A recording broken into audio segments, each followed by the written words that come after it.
Bonsoir à toutes et à tous. On se retrouve grâce à Midreshet Yuda Manito avec le Rav Ethan Fison. Et je ne sais pas de quoi tu vas parler, donc je te laisse voir si tu continues, Hanouka ou pas, Bechavod. Non, je ne vais pas continuer Hanouka, puisqu'on n'a pas encore commencé Hanouka. Donc, je vais à la limite commencer Hanouka. Donc, effectivement, aujourd'hui, on lance notre étude sur Hanouka. Elle va durer 2 semaines, évidemment. Il y a aujourd'hui et la semaine prochaine pour se préparer à Hanouka.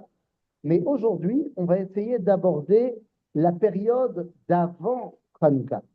Justement, Attends une seconde. Et je crois qu'on oui. n'entend pas très bien. Oui, on Ah, entend. Hein, Brigitte. Alors, on va pas très où bien. ton micro est mal branché, Ah, attends. Est-ce que c'est ou mieux tu fais sans ça? micro. Vas-y. Allô, allô? Ouais, beaucoup mieux. C'est mieux? Ouais. D'accord.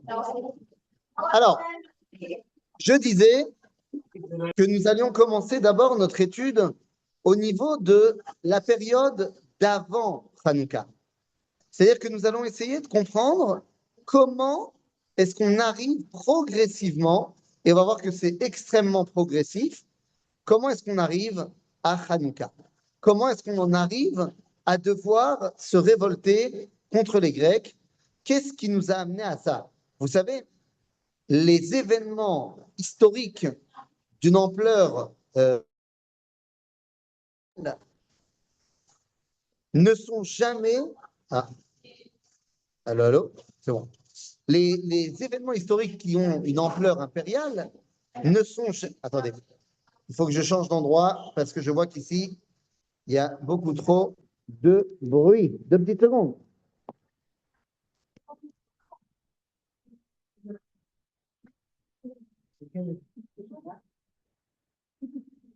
Trouver un meilleur endroit.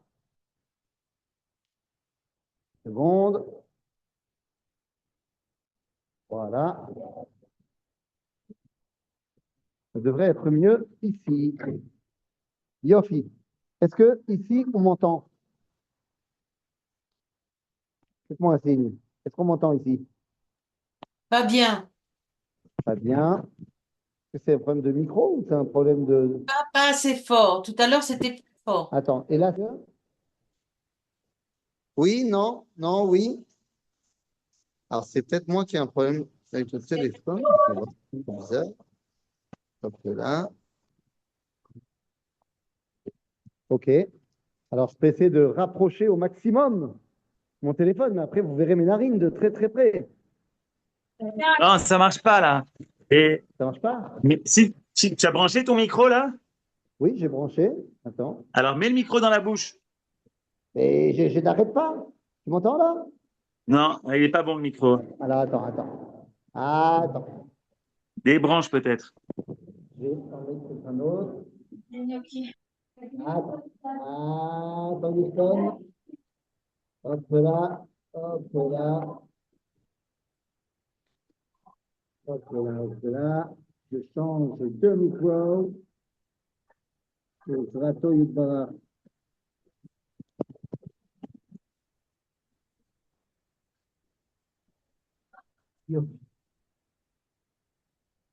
Est-ce que là, on m'entend? Est-ce qu'on m'entend? T'entends, Oui, oui, ouais. non, non. Oui, c'est bon? Moyen. Moyen, c'est dur là. Là, on m'entend? Je sais pas. Moi, j'ai l'impression que sans micro, on entend mieux, mais bon. Est-ce que là, vous m'entendez, Houston? Oui? Moyen, très moyen. Ouais, si t'enlèves le micro, il se passe quoi? Je ne sais pas. Dis-moi, voilà, j'ai enlevé. Je viens de Continue, l'enlever. vas-y. C'est pas mieux? Si, c'est mieux sans micro. C'est mieux? Ouais. Bon, alors puisque tu le dis, on va te faire confiance. Yofi.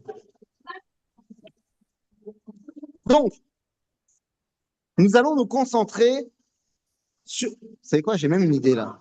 J'ai une idée. Je viens d'avoir une idée. Mais cette idée ne marche pas. OK. Non, mais sans micro, c'est très bien, Ethan. Très bien. D'accord, d'accord, d'accord, d'accord. Alors allons-y. 20% micro. Alors, je te jure, les gens vont pas me laisser. Les gens vont pas me laisser. Je suis poursuivi. Je suis poursuivi. C'est un complot, les amis. Aujourd'hui, c'est un complot. Je ne sais pas quoi faire. Je suis poursuivi de partout. C'est un scandale.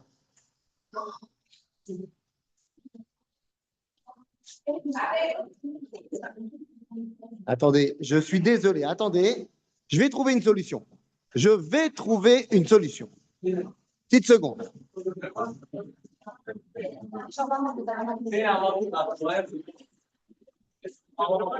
Je vais trouver une solution. Une petite seconde.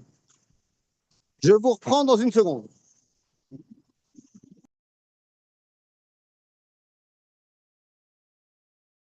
Suivez. C'est bon.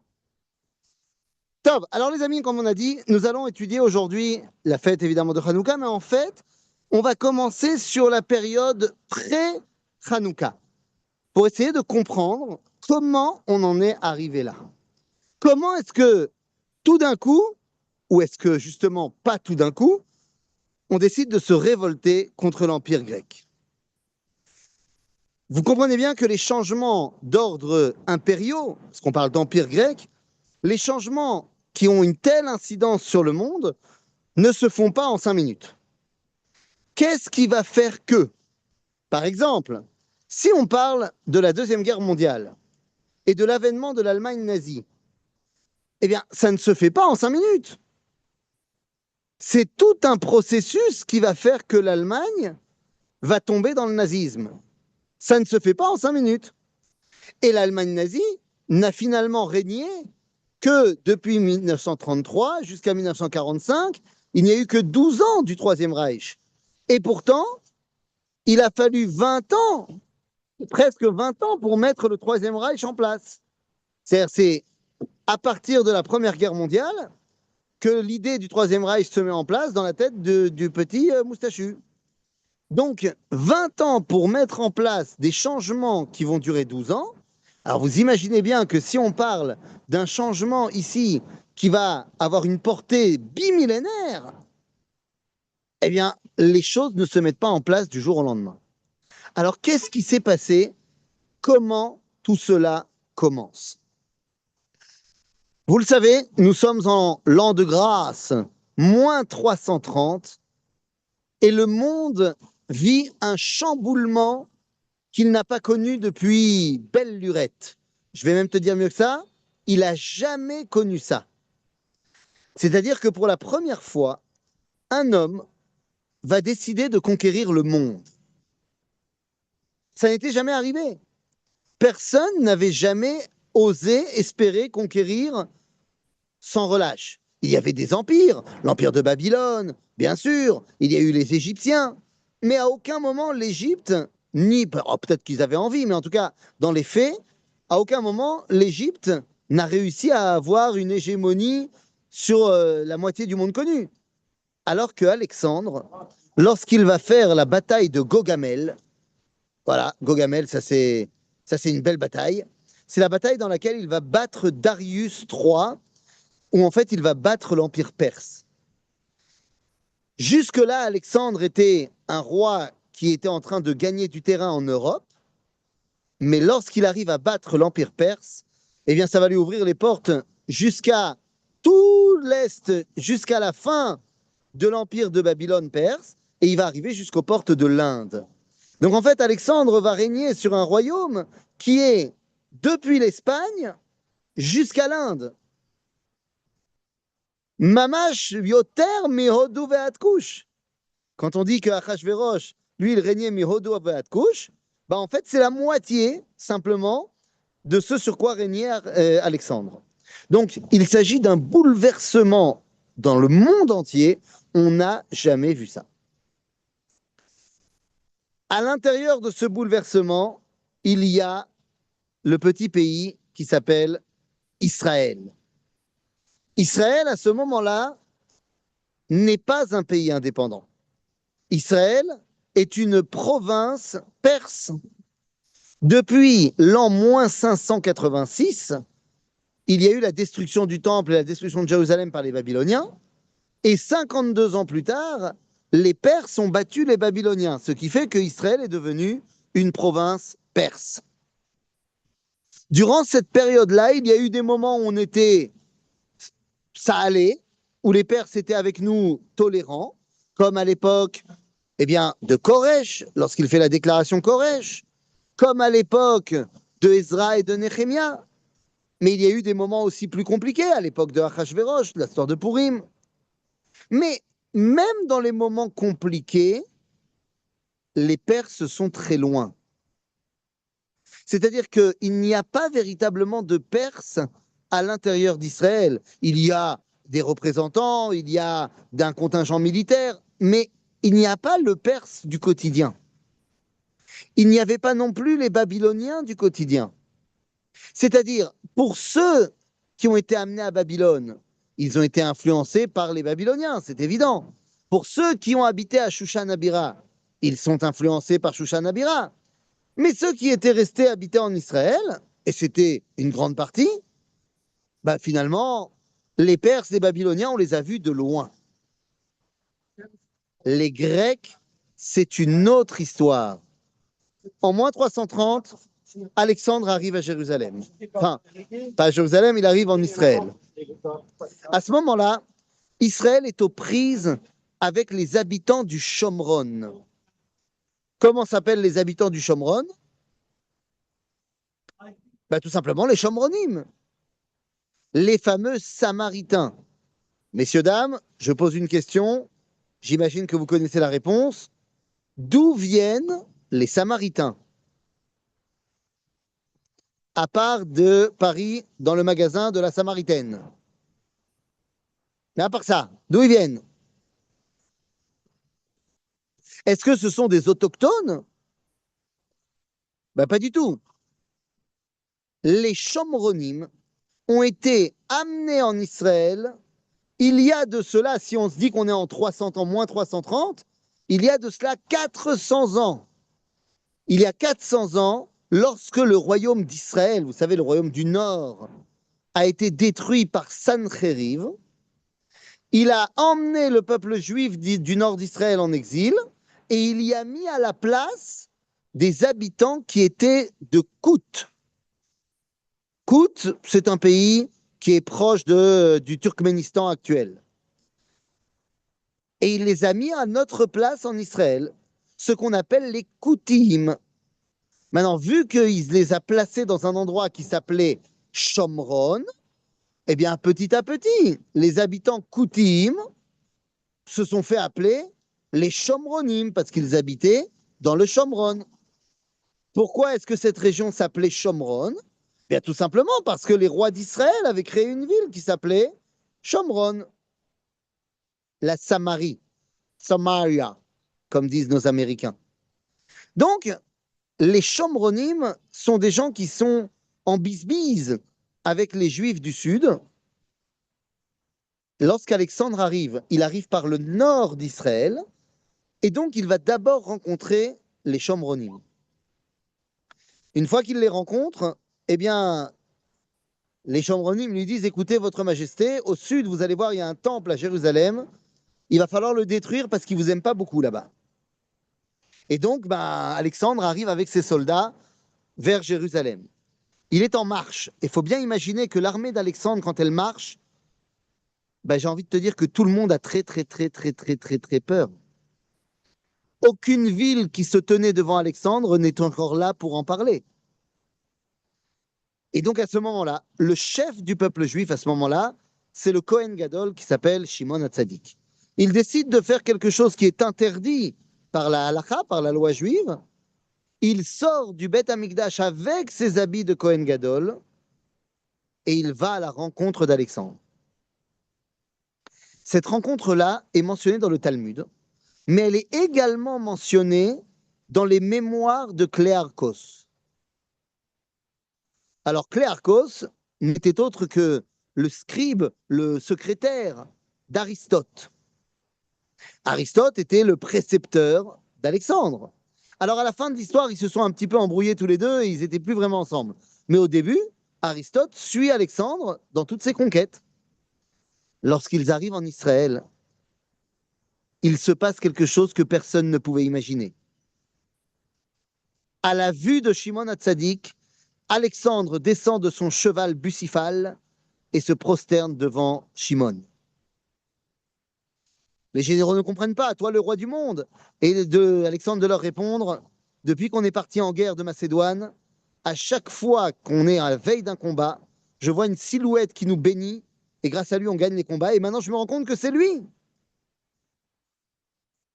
Alexandre et Shimon vont sympathiser, Shimon va lui demander de ne pas détruire le Beth Amikdash, et au contraire de détruire le temple des Shomronim sur le mont Gerizim, chose qu'Alexandre fera, et en remerciement, eh bien, Shimon HaTzadik donnera l'ordre que tous les enfants garçons qui naîtront cette année devront s'appeler Alexandre et toutes les filles Alexandra. En d'autres termes, le nom Alexandre qui a amené aujourd'hui à la chassidoute, vous savez qu'il y a une chassidoute qui s'appelle Chassidoute Alexander. C'est pas mal. Eh bien, le nom Alexandre est rentré dans le peuple juif parce que Shimon HaTzadik a eu un très bon premier contact avec lui. À partir de là, Cléarchos nous raconte dans ses mémoires que son maître, Aristote, a discuté avec un juif extrêmement sage du nom de Siméon. Bon, il semblerait que ce soit Shimon HaTzadik. Et il écrit comme ça qu'Aristote s'est émerveillé de la sagesse de ce juif, et il a dit qu'il était tellement sage qu'on aurait presque pu penser qu'il était grec. C'est pas mal. Bon, très bien, mais tout ça pose les bases d'une coopération juifo-grecque au top, aux petits oignons, comme on dit. Et les amis, c'est pas seulement aux petits oignons, c'est aux petits prénoms également. Les Grecs vont rentrer dans la culture juive parce que pour la première fois, on va s'installer dans les terres conquises. Il ne s'agit plus simplement de placer des soldats, mais il s'agit de construire des villes hellénisées, des villes grecques. En Israël, il y en aura 10 qui forment ce qu'on appelle le Décapolis. Eh bien, dans ce Décapolis, ce sont des Grecs qui habitent, à la mode grecque, à la culture grecque, au style grec. Parmi la ville des Décapolis qui est la plus connue, c'est la ville qui était peuplée par un peuple grec qui s'appelait les Skytis. Et donc, ils ont créé une ville qui s'appelle Skytopolis. Bon, vous la connaissez peut-être sous un autre nom, cette ville. Beit Shean, ça vous dit quelque chose? Eh bien oui, quand on va à Beit Shean et qu'on voit les vestiges du théâtre à Beit Shean, c'est Skytopolis. Petit à petit, l'influence grecque va faire son petit bonhomme de chemin. Absolument pas en forçant qui que ce soit. On ne force rien. On n'interdit rien. On propose autre chose. Et c'est à toi de décider si tu as envie de suivre ce qu'on propose ou pas. Il y a un papa et une maman qui habitent à ce moment-là. Je ne les connais pas. Personne ne les connaît. La tradition n'a pas gardé leur nom. Mais je suis persuadé qu'ils étaient extrêmement fans de la culture grecque. Comment je sais? Parce qu'ils ont eu un fils. Ils habitent dans un petit village du Shomron. Ce sont des juifs. Et là-bas, dans ce petit village de Socho, ce qu'on appelle aujourd'hui le village arabe de Shouéa, le village donc de Socho, eh bien là-bas, il y a un petit garçon qui va naître dans une famille juive. Et les parents vont l'appeler Antigonos. Excusez-moi, Antigonos, a priori, ça ne vient pas de Bnei Brak. Petit à petit, l'influence grecque arrive. Qu'est-ce que c'est l'influence grecque? Je ne détruis pas ta synagogue, certainement pas. Par contre, à côté de la synagogue, je construis un théâtre grec. Tu n'es pas obligé de venir, hein, juste il y a une très très belle représentation de l'affrontement des dieux olympiens contre les titans. Il y a les meilleurs acteurs du royaume qui viennent. Maintenant, tu n'es pas obligé. Si tu préfères aller à la tfila de Kol Nidre, grand bien te fasse. On t'oblige à rien. Mais le truc qui va être plébiscité par tous les juifs, y compris les rabbins, c'est la nouveauté, la start-up incroyable pour ne pas être tout sale. Quelle est la start-up pour ne pas être tout sale? Les bains.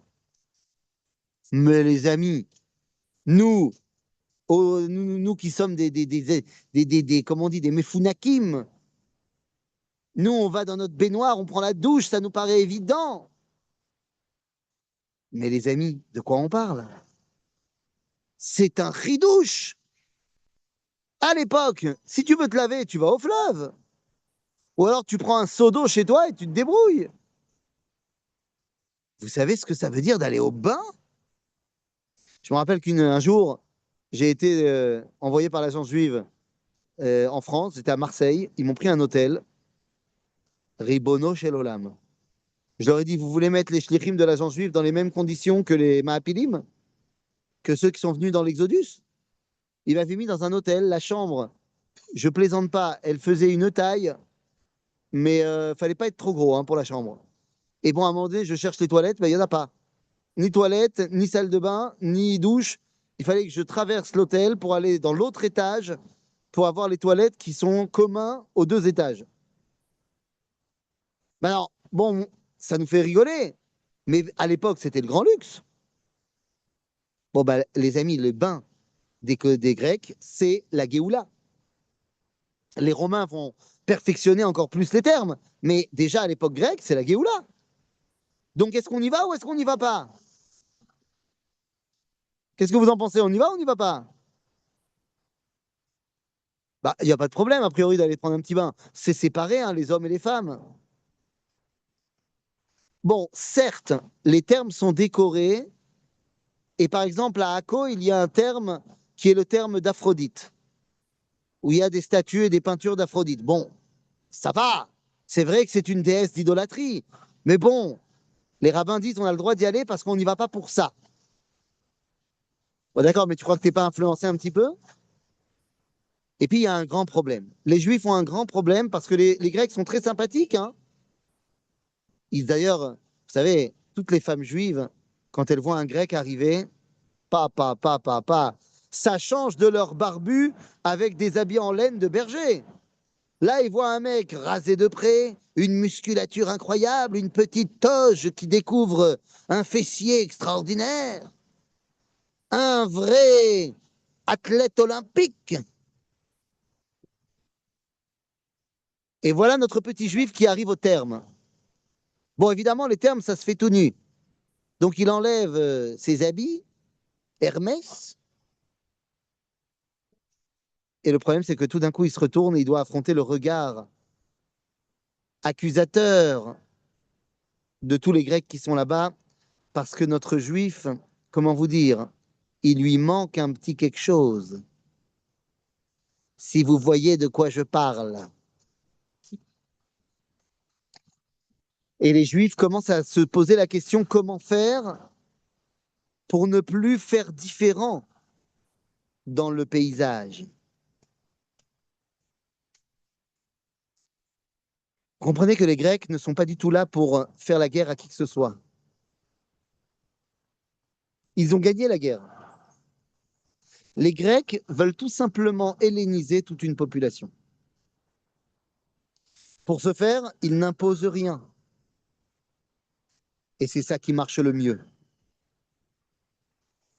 Après la mort d'Alexandre, il va y avoir un roi Ptolémaos de la maison des Ptolémées qui s'appelle Ptolémée II Philadelphos.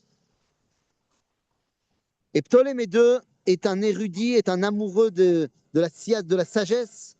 Il fait construire à Alexandrie la grande bibliothèque d'Alexandrie. Et il demande d'y faire traduire la Torah. La Septante, bien connue.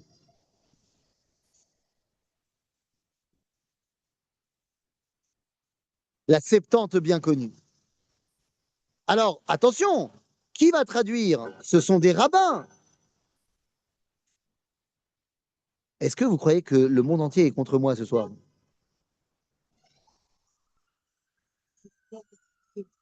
Pourquoi l'ambulance est obligée de venir ici?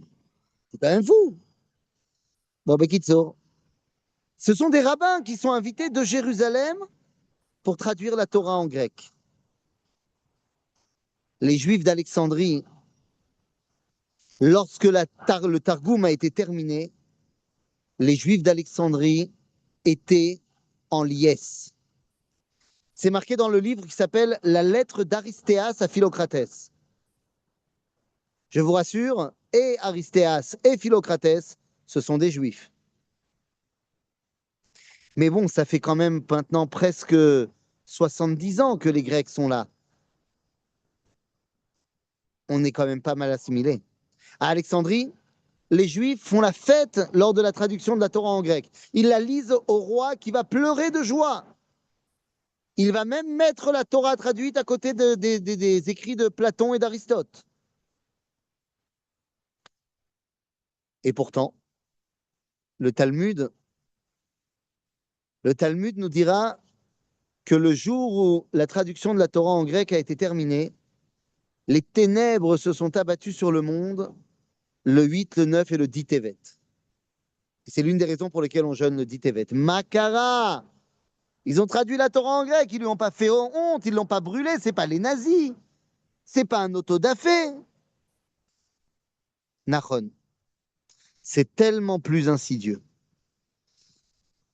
Lorsqu'on se bat contre un ennemi qui nous dit clairement « je veux te détruire », eh bien au moins la guerre est déclarée, elle est claire. Mais les Grecs ne veulent pas nous détruire, ils veulent tout simplement nous faire disparaître en devenant des Grecs. Quel est le problème de traduire la Torah en grec, Rabotai? Traduire la Torah en grec, Moshe Rabbeinu l'a fait dans le désert. Il y a marqué qu'il a écrit la Torah Ba'er et Tev. Et nous dit Rashi, il l'a traduit en 70 langues. Donc quel est le problème? Le problème, c'est que lorsque c'est Am Israël qui décide de traduire pour que les nations comprennent, c'est une chose. Mais lorsque l'Empire grec décide que la Torah hébraïque qui s'adresse au peuple d'Israël devient maintenant la sagesse de l'humanité, ça devient très grave. La sagesse est impersonnelle. Les pommes tombaient de l'arbre avant Newton et elles ont continué à tomber de l'arbre après Newton. Mais la Torah, ce n'est pas une sagesse. Elle n'est pas parvée pour le monde entier. La Torah, c'est ce qu'on appelle Dvar Hashem, la parole de Dieu. Si c'est une parole, il est fondamental de savoir qui parle, mais surtout à qui il parle. C'est ce à qui que les Grecs veulent détruire. Et les amis, le peuple juif, en 150 ans d'hellénisme, a sombré. Oui, oui, oui, il a sombré. Et je vais vous dire, on le connaît trop bien. Ce que je vais dire maintenant, n'y voyez absolument pas une accusation. Vraiment. Parce que d'abord, un, c'est pas de votre faute. Et deux, je ne les connaissais pas. Donc je ne peux pas porter un jugement sur des gens que je ne connais pas. Mais je regarde mon téléphone et je regarde vous, je vous regarde. Et je regarde le petit descriptif nominatif qu'il y a en dessous de vos têtes. Et je vois quelqu'un qui s'appelle Brigitte, je vois quelqu'un qui s'appelle Bruno, je vois Catherine, je vois Laurent, je vois Nicole, je vois Pierre, je vois René, je vois... qui est-ce que je vois encore? Je vois iPhone. Vous avez des noms qui ne sont pas du tout des noms juifs. Ah oui, vous avez aussi certainement des noms juifs. Mais on a vécu en France depuis 200 ans, depuis la Révolution française et Napoléon. Et on a reçu l'émancipation, la citoyenneté, et nos parents, nos grands-parents, nos arrière-grands-parents pour certains, se sont fait un devoir de s'assimiler à la France. Les Juifs d'Algérie, après le décret Crémieux, ben aussi, vous savez qu'il y a plein de Juifs algériens qui se sont appelés Adolphe après le décret Crémieux. Pourquoi? Ben en remerciement de monsieur Adolphe Crémieux. Oui, c'était un peu avant l'autre Adolphe. Ce que je veux dire ici, c'est que l'assimilation culturelle, ce n'est pas quelque chose qui est nouveau. Les Grecs, même eux, n'ont pas inventé ça. Le premier qui a fait l'assimilation culturelle, c'est celui dont on parle dans nos parachiotes. Un certain tout blanc, un certain Lavan. Lavan est un hébreu, puisque son père c'est Bethuel, son grand-père c'est Nahor, le frère d'Abraham. Donc, normalement, Lavan, c'est un ivri. Et pourtant, la Torah l'appelle Lavan à Arami. Parce que son truc à lui, c'est d'assimiler. Yaakov n'a manqué de rien quand il était chez Lavan. La seule chose que Lavan voulait, c'est que Yaakov abandonne son hébraïcitude et devienne aramicain. Et lorsque Yaakov finalement dit non, je pars, je rentre en Eretz Israël, à ce moment-là, Lavan lui dit bah, puisque c'est comme ça, rien ne t'appartient.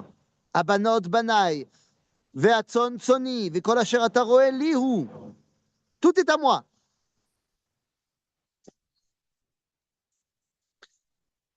Combien de gens on connaît de juifs du Maroc qui ont décidé de partir en Eretz Israël dans les années 50 et on leur a dit très bien, mais l'argent, il reste au Maroc.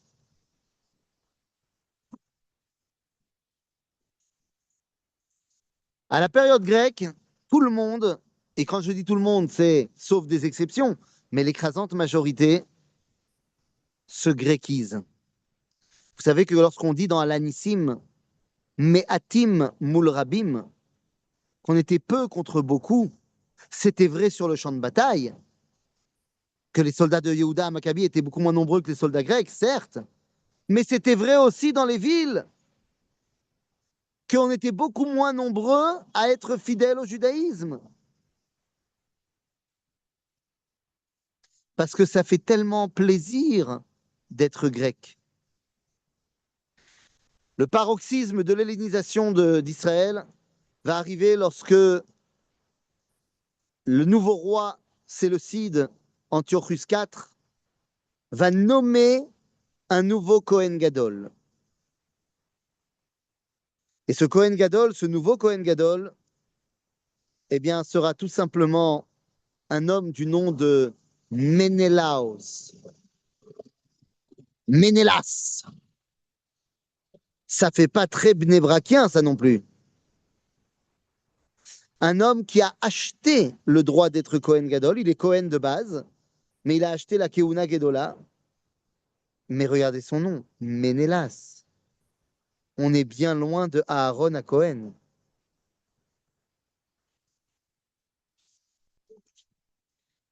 Et face à cette nouvelle réalité, il y a un groupe de juifs mené par Matityahu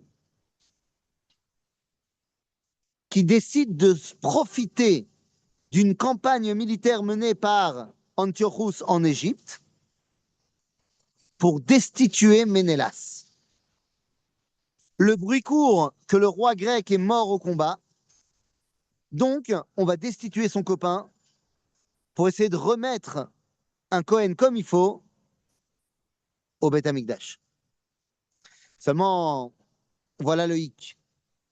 Antiochus n'est pas mort. Et quand il revient et qu'il voit que son copain, le chef des Juifs, a été mis dehors, alors c'en est terminé de l'assimilation douce. Ceux qui ne sont toujours pas assimilés, notre patience a assez duré, on va vous obliger de vous assimiler. Et pour ça, nous allons mettre en place 4 décrets. 4 décrets qui vont vous interdire de marquer votre spécificité juive. Vous n'aurez plus le droit de sanctifier le temps, Rosh Chodesh. Vous n'aurez plus le droit de vous attacher à Dieu et à la création du monde, plus de Shabbat.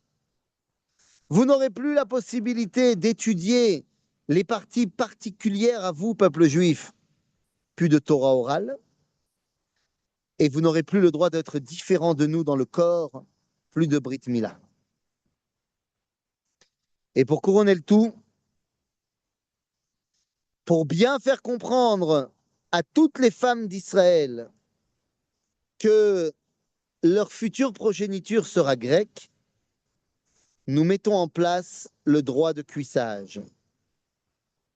Chaque marié d'Israël passera sa première nuit de noces avec le gouverneur grec de la région.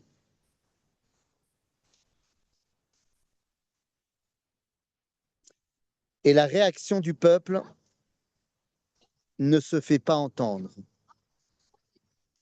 Elle ne se fait pas entendre, les amis. Vous savez comment les Juifs réagissent au décret? Eh bien, comme les Juifs ont toujours réagi au décret.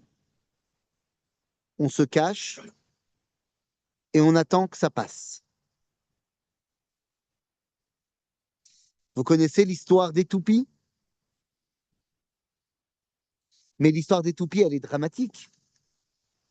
On se cache dans les cavernes pour étudier la Torah et quand les Grecs arrivent, on arrête d'étudier, on joue aux toupies? Donc nous sommes des maranes en fait. La maranisation d'Israël commence à ce moment-là. Les femmes juives qui arrivent sous la choupa, pour la majorité d'entre elles, seront violées la nuit même. Le Talmud nous dit dans la première page de Kiddushin que certaines femmes d'Israël se mariaient en cachette. D'autres arrivaient à la choupa avec un ventre de 6 à 7 mois de grossesse. Mais l'écrasante majorité suivait le troupeau. Qu'est-ce que tu veux qu'on fasse?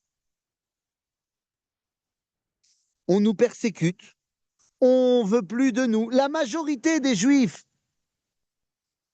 Écoutez, j'ai entendu tout à l'heure, on m'a envoyé, il y a une émission, vous savez que le paysage audiovisuel français est bondé de Juifs. Et il y a une émission de Cyril Hanouna qui semble faire beaucoup d'audience. Et il parlait, alors on m'a envoyé qu'une petite partie, mais il parlait du fait que la maire de Nantes a décidé qu'il n'y aurait plus aucune allusion à Noël dans sa ville. Le nom Noël n'apparaîtrait nulle part, machin. Alors, bon, si on commençait à débattre là-dessus, je pense, moi, qu'il faut garder Noël en France, bien évidemment, parce que la France est chrétienne, mais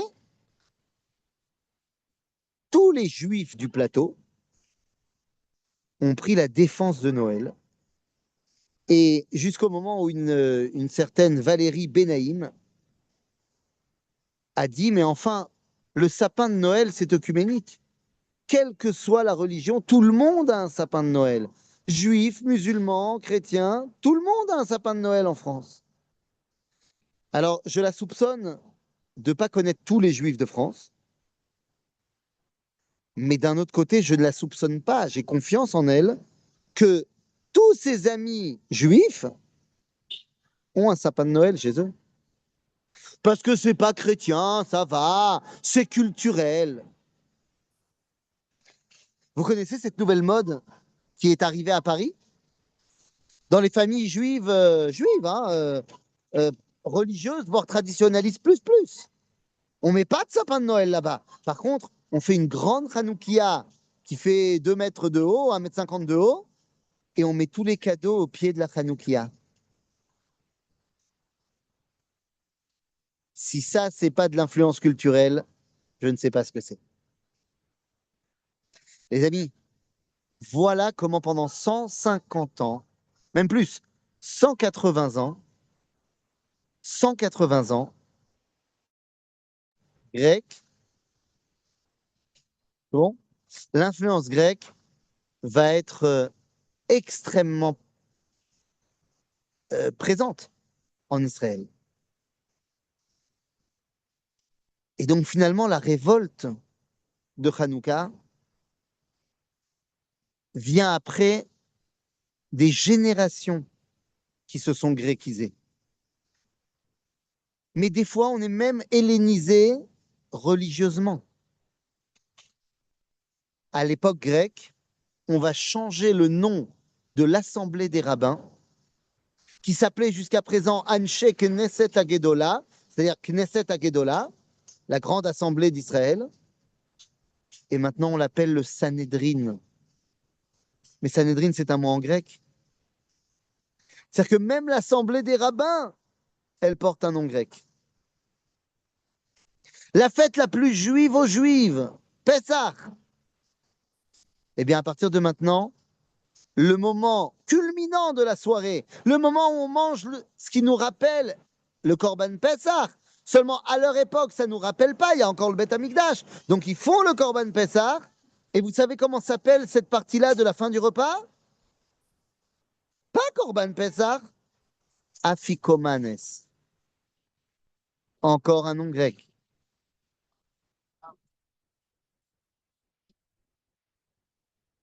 Est-ce que les Grecs ont réussi dans leur assimilation culturelle? Bien sûr que oui. Les rois Hashmonaïtes, ceux qui vont faire la révolte, sont des grands tzadikim. Mais petit à petit, les générations Hashmonaïtes qui vont suivre ont tous des noms grecs. Et la meilleure preuve, c'est que nous, aujourd'hui, 2000 ans plus tard, je vous fais un cours sur Hanouka en français.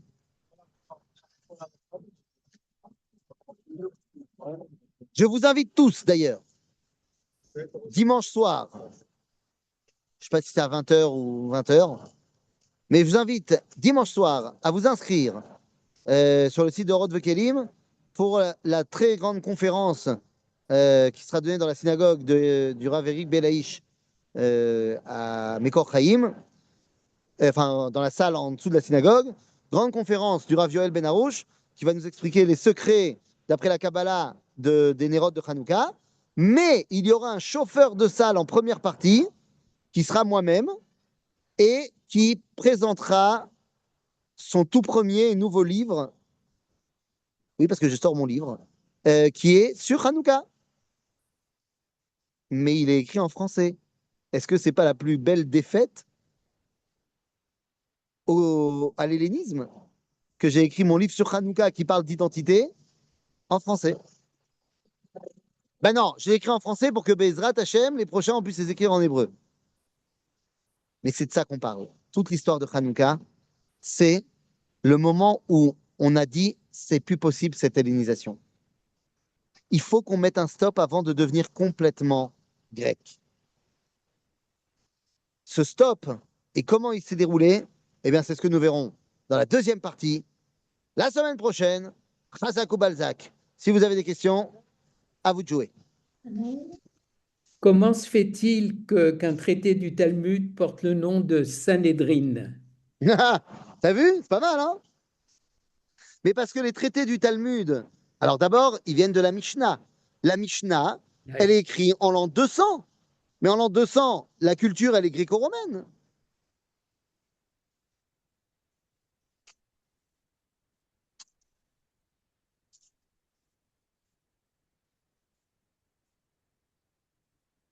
Une autre question? Pas de question?